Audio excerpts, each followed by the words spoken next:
কতদিন তোর কণ্ঠের আওয়াজ পাই না, তোর হাতের খাবারটা খাই না।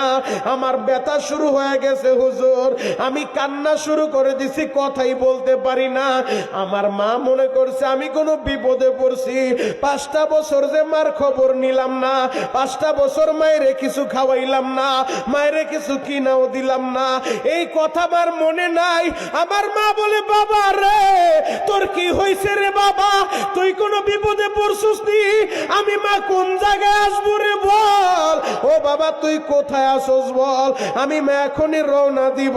মা কারে বলে রে ভাই, ও পাবনার ভাইরা, 5 বছর মায়ের একটা আপেল কিনা দিল না, 5 বছর মায়ের একটা ঔষধ কিনে খাওয়াইলো না, 5 বছর মায়ের একটা কাপড় কিনা দিল না।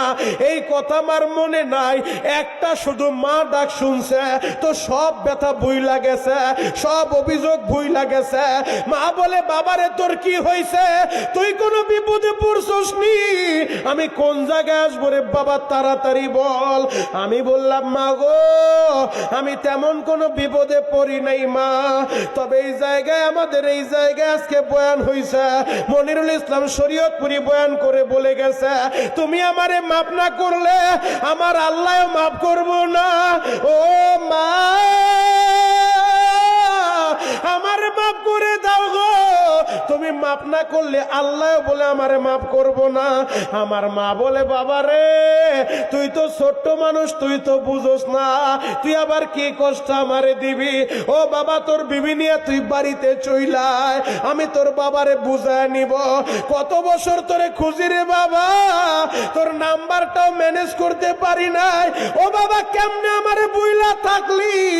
ও যুবক একটাবার চিন্তা করে দেখো, এই ঘটনাটা বলার উদ্দেশ্য হলো, যুবক রে 5 বছর মায়ের খাবার দিল না, 5 বছর মায়ের একটা টাকা দিল না, একবার মা ডাক শুই না, মা সব ভুইলা গেল।